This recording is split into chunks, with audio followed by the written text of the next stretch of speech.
حضور فرماتے ہیں کچھ لوگوں کو اللہ قیامت میں بغیر حساب کتاب جنت میں داخل کرے گا. فرشتے پوچھیں گے پل صراط سے ہوا ہے؟ اور وہ کہیں گے دیکھی ہی نہیں. میزان عمل تلوائے؟ وہ کہیں گے دیکھا ہی نہیں. کیسے آ گئے؟ تو کہیں گے خدا کے فضل سے آ گئے. فرشتے پوچھیں گے تمہارا عمل کیا تھا؟ وہ کہیں گے کچھ بھی نہیں. عام لوگوں کی طرح نماز پڑھتے تھے، روزہ رکھتے تھے، حج فرض ہوا تو کیا، زکوٰۃ اگر ہمارے اوپر لاگو ہوئی تو دی، عام روٹین کے معاملات. تو فرمائے اتنی بڑی فضیلت کے بغیر حساب کتاب جنت، کوئی تو وجہ ہوگی. تو بندے عرض کریں گے وجہ ایک ہی تھی کہ رب جو ہمارے حق میں فیصلہ کرتا تھا ہم اس پر راضی ہو جایا کرتے. علامہ اقبال نے ایک بات لکھی ہے. اقبال کہتے ہیں جب میں لندن میں وکالت کرتا تھا تو ایک خاتون تھی، لیڈی بارنس اس کا نام تھا. چھوٹے موٹے مقدمات لے کے وہ میرے پاس آتی تھی. بی بی ایک ہوٹل چلایا کرتی تھی. اس کا خامن جو تھا وہ فوج میں ملازم تھا. اقبال نے خود لکھا ہے. اقبال فرماتے ہیں کہ ایک دن وہ خاتون پھر کسی کیس کے سلسلے میں میرے پاس آئی. تو جب وہ آئی تو اس نے نقاب اوڑھا ہوا تھا، برقع کیا ہوا تھا. تو چونکہ اس نے نقاب اوڑھا تھا مسلمانوں کی نشانی تھی. نقاب اوڑھنا کن کی نشانی ہے؟ اللہ آپ کو خوش رکھے. تو کہتے وہ نشانی چونکہ اہل اسلام کی تھی تو مجھے تجسس ہوا. میں نے کہا لیڈی خیریت ہے؟ میم صاحبہ یہ برقع پہنا ہوا ہے. تو کہنے لگی ہنس کے اقبال مجھے پکا یقین تھا کہ آپ ضرور پوچھیں گے. تو میں نے کہا اچھا تو یہ برقع؟ تو کہنے لگی الحمدللہ میں مسلمان ہو گئی.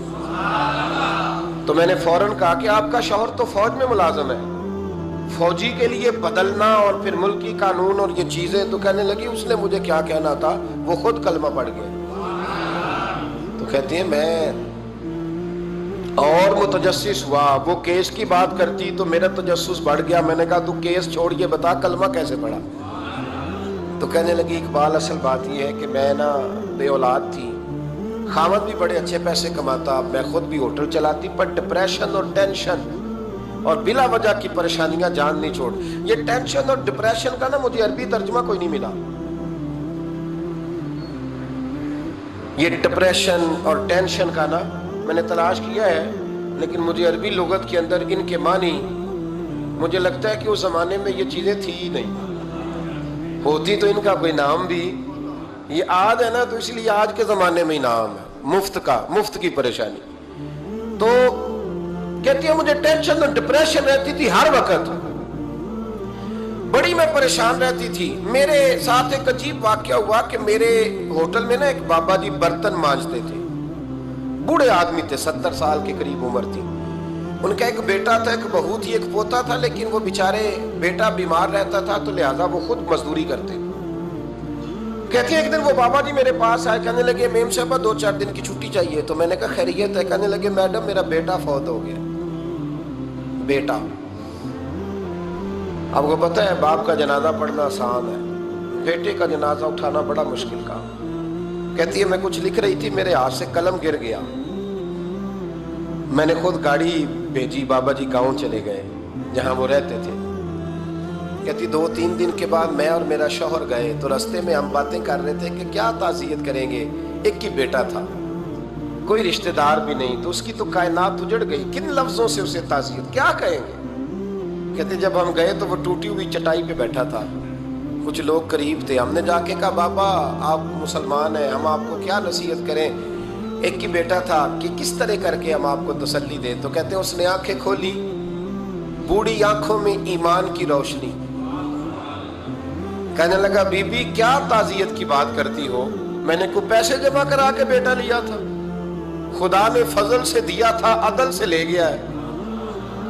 میں اپنے رب کے فیصلے میں بڑا راضی ہوں، اللہ بڑا کریم ہے، وہ لے گیا، اس کا مال تھا. آپ یقین کریں ہمارے دیہاتی لوگ یہ کہا کرتے تھے، میں نے کانوں سے سنا ہے. ایک بوڑھے آدمی کا ایک دفعہ بیٹا فوت ہو گیا تو کسی نے اس سے کہا بابا چھوٹی عمر میں بچہ چلا گیا.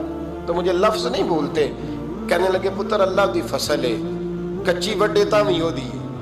سنے آپ نے بھی کبھی یہ فکرہ، کچی وڈے تے پکی لے جائے تے تامی ہے جو ہو دی. تو جب اس کا جی چاہا وہ لے گیا. اللہ اکبر. وہ خاتون کہتی ہے کہ وہ بابا جی سے میں نے کہا کہ چلو آپ 1 مہینے کی چھٹی کر لے. تو کہنے لگا نہیں میڈم میں مسلمان ہوں، مفت کی روٹی نہیں کھاتا، مزدوری کر کے کھاتا ہوں، میں انشاءاللہ 2-3 دن کے بعد کام پہ آ جاؤں گا.